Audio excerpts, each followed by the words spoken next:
Hello दोस्तों, स्वागत है आपका स्टडी फॉर सिविल सर्विस के यूट्यूब प्लेटफॉर्म पर फिर से द ब्यूरोक्रेसी में। और ये देखिए, एक खबर पिछले 2 दिनों से चर्चा में है इलेक्शन कमीशन ऑफ इंडिया के बारे में कि क्या वर्तमान में इलेक्शन कमीशन ऑफ इंडिया फिर से सिंगल मेंबर बॉडी बन गया है। तो इसका जवाब है हाँ। तो पहले तो खबर जान लेते हैं कि क्या है।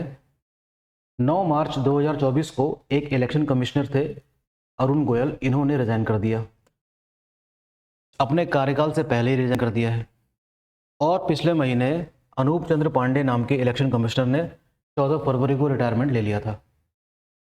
तो इस तरीके से हम कह सकते हैं वर्तमान में at present election commission body एक सिंगल मेंबर बॉडी बनकर रह गई है। और वर्तमान में चीफ इलेक्शन कमिश्नर कौन है? राजीव कुमार हैं। इलेक्शन कमीशन क्या होता है, क्या इसका पर्पज़ है, क्या इसका काम है, ये जानना हमारे लिए काफ़ी ज़रूरी भी है। साथ साथ प्लस हमें खबरों में बने रहना भी काफ़ी ज़रूरी होता है कि ये राजनीतिक महकमे में क्या हो रहा है। दोनों चीज़ों की जानकारी हमको होनी चाहिए। तो पहले तो हम इसकी कॉन्स्टिट्यूशनैलिटी को समझते हैं कि ये मामला क्या है, और पता लगाने की कोशिश करते हैं कि क्या जब से इसका गठन हुआ है सन 1950 से जनवरी में, तब से क्या इलेक्शन कमीशन बॉडी एक मल्टी मेंबर बॉडी थी या सिंगल मेंबर बॉडी थी।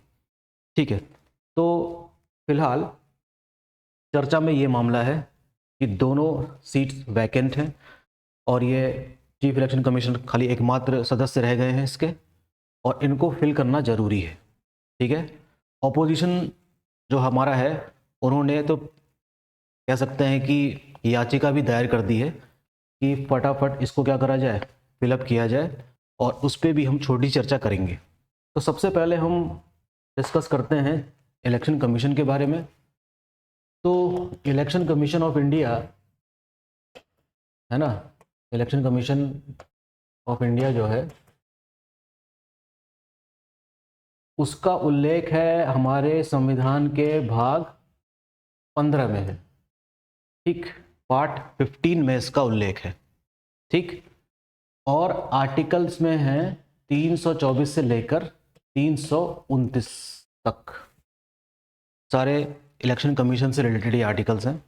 इलेक्शन कमिश्नर के अपॉइंटमेंट, चीफ इलेक्शन कमिश्नर का appointment, function and duties of the election commission, ये सारी बातें इसमें प्रिस्क्राइब्ड।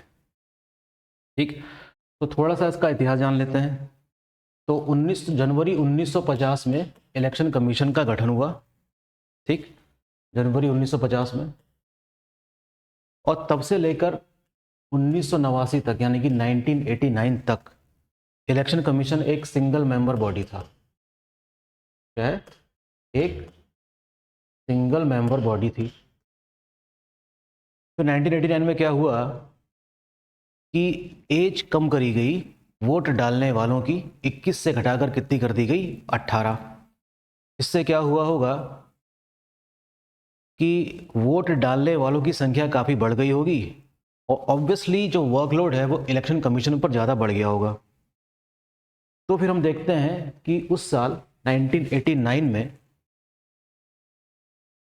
इसको मल्टी मेंबर बॉडी बना दिया गया। क्या बना दिया गया? मल्टी मेंबर बॉडी बना दिया गया 1989 में, यानी कि chief election flanked with election commissioners. लेकिन 1990 में फिर से इसको क्या बना दिया गया?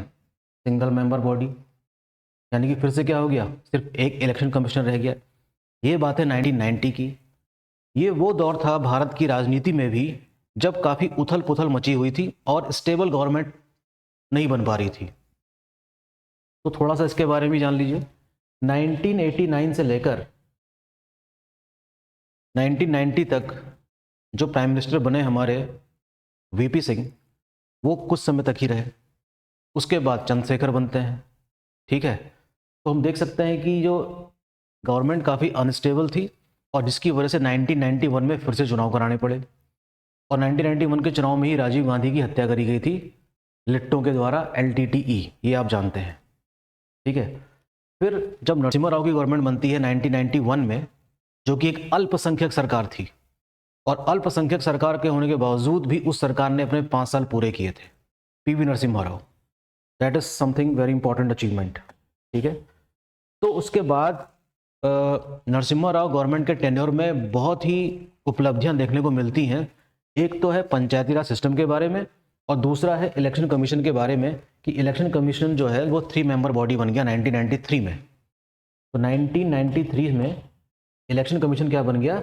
Multi member body. एक क्या होगा? चीफ इलेक्शन कमिश्नर और 2 क्या होंगे? Election commissioners. ठीक।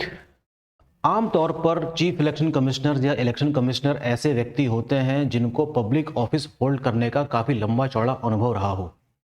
आमतौर पर कह सकते हैं कि बिरादरी से ऐसे व्यक्तियों को चुना जाता है। तो अक्सर ऐसे लोग कौन होते होंगे? आईएएस ऑफिसर्स, जिनको लंबा चौड़ा अनुभव होता है पब्लिक ऑफिस होल्ड करने का। तो तुम उठाकर देख लो कि जितने भी आज तक चीफ इलेक्शन कमिश्नर से इलेक्शन कमिश्नर बने हैं, ये अक्सर क्या होते हैं? आईएएस ऑफिसर्स ही होते हैं। रिटायरमेंट एज इनकी है up to the age of 65। तो रिटायर अगर कोई आईएएस ऑफिसर हो गया एट द एज ऑफ 60, ठीक है, तो वो बन सकता है, इसका इलेक्शन कमिश्नर बन सकता है। ठीक। तो जो भी है, तो तब से लेकर अभी तक इलेक्शन कमीशन बॉडी ये क्या थी? मल्टी मेंबर बॉडी थी। लेकिन आज की डेट में हम कह सकते हैं कि ये फिर से क्या बन गई है? सिंगल मेंबर बॉडी बन के रह गई है। ठीक है। तो ये चीज़ें काफ़ी चर्चा में हैं आजकल। आप न्यूज़पेपर्स पढ़ सकते हैं। न्यूज़पेपर पढ़ने के कई सारे फ़ायदे हैं। सिर्फ आपको खबर ही नहीं पता चलेगी, जबकि इलेक्शन कमीशन के बारे में भी आपको कई चीज़ें जानने को मिल सकती हैं। ठीक है। जब न्यूज़पेपर में आप चीज़ें पढ़ेंगे ना, तो हो सकता है कि कई सारे टर्म्स ऐसे आएँ जिसके लिए आपको अपनी किताब खोलना पड़े। किताब जब खोलेंगे तो आपको ऑब्वियसली वो चीज़ें एडअप हो जाएंगी। तो हो सके तो इन दिनों इस प्रकार की न्यूज़ को ज़रूर फॉलो कीजिए। ओके, ये मेरा कहना है। अच्छा, इलेक्शन कमीशन का काम देख लेते हैं क्या है भाई। इलेक्शन कमीशन का काम है, नाम ही इसका इलेक्शन कमीशन है, तो इसका काम क्या है? To conduct the free and fair election. क्या काम है? To conduct election. इलेक्शन किस चीज़ के करवाएगा ये? प्रेसिडेंट के, वाइस प्रेसिडेंट के इलेक्शन कौन करवाएगा? Election commission. और लोकसभा के, जो इस साल प्रस्तावित है, ठीक है, इस साल होगा। और विधानसभा के, यानी कि लेजिस्लेटिव असेंबली के। इन 3 स्टेजेस के, या कह सकते हैं इन 3 चीज़ों के इलेक्शन करवाता है कौन? हमारा इलेक्शन कमीशन। ठीक। इस पे तो हमारी कोई भागीदारी नहीं है, क्योंकि ये इनडायरेक्ट इलेक्शन की प्रक्रिया है। राष्ट्रपति का चुनाव कैसा होता है, उपराष्ट्रपति का चुनाव कैसा होता है, ये तो हम अलग से पढ़ेंगे। खैर, इसमें हमारी भागीदारी है, जिसमें हम लोग घर से निकलते हैं और वोट डाल के आते हैं। तो वो जो सारा अरेंजमेंट है पूरे वोटिंग सिस्टम का, ये कौन करेगा? इलेक्शन कमीशन करता है। कौन करता है? Election commission. ठीक। तो इन चीज़ों के इलेक्शन करवाता है कौन? Election commission.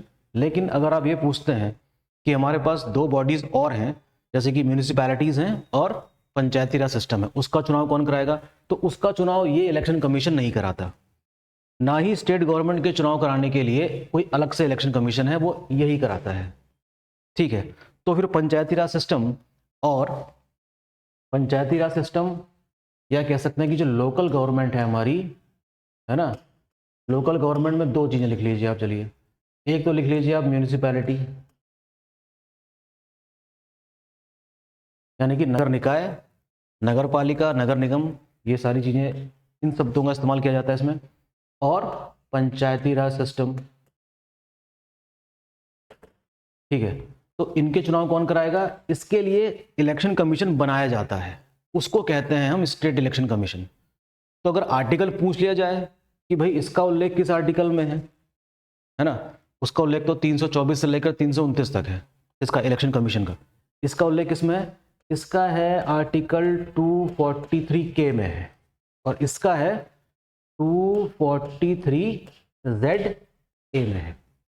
ये यहां से डायरेक्टली आर्टिकल से ही क्वेश्चन आ जाता है। ठीक, वेरी इंपॉर्टेंट। इसी तरीके से इन दोनों ही निकायों का अपना फाइनेंस कमीशन भी है। तो क्या आप मुझे बता सकते हैं अपने कमेंट बॉक्स में कि फाइनेंस कमीशन इन दोनों का, म्यूनिसिपैलिटीज़ और पंचायत का, किस आर्टिकल में है? खोजिएगा आप और मुझे कमेंट बॉक्स में लिख के भेजिएगा।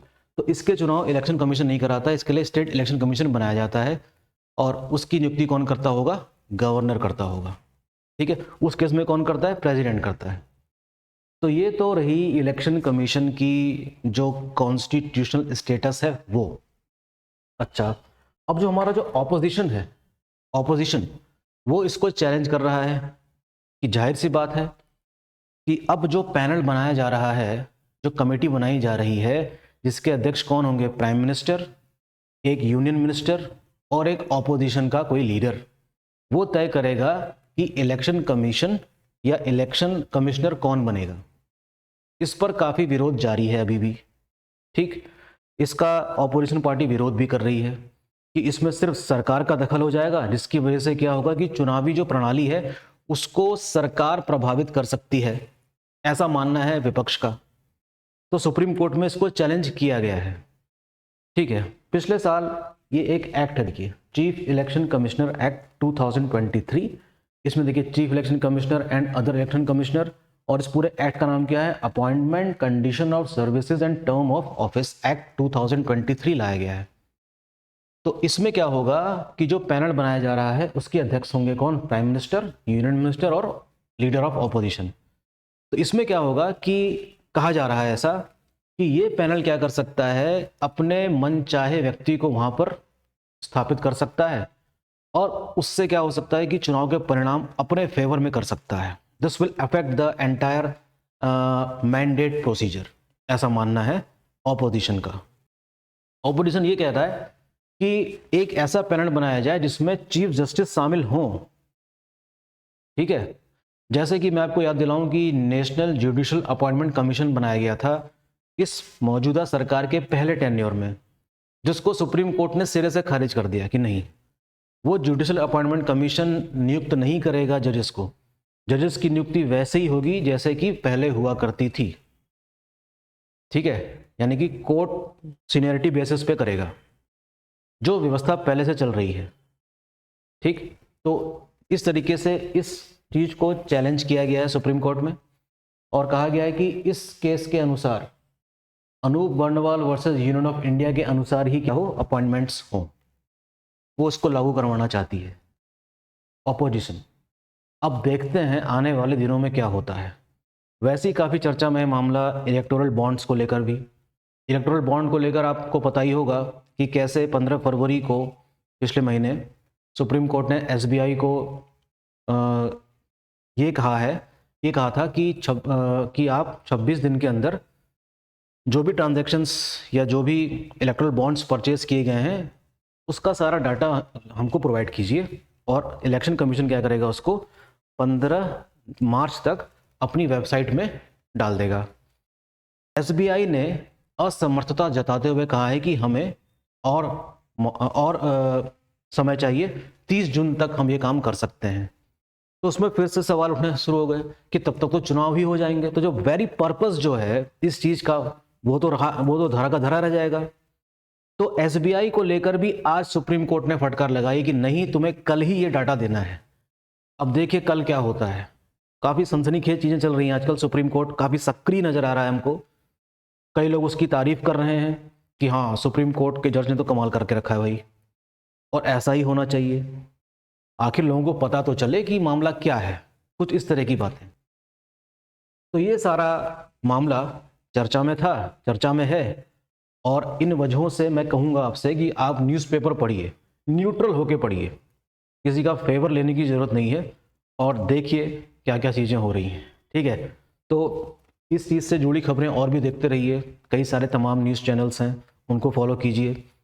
न्यूज़पेपर पढ़िए, हिंदू पढ़िए और द इंडियन एक्सप्रेस पढ़िए, उससे अच्छा सोर्स कोई नहीं होगा। ठीक है, प्लस इसके जो कॉन्स्टिट्यूशनल स्टेटस के बारे में उसके लिए तो आपके पास कई सारी किताबें होंगी ही। लक्ष्मीकांत है ही, बेयर एक्ट है ही, आप उसको क्या कर सकते हैं, देख सकते हैं। ठीक है, तो इस सेशन में इतना ही, और इस न्यूज़ को ज़रूर फॉलो कीजिएगा। ठीक है, थैंक यू, मिलते हैं नेक्स्ट सेशन में।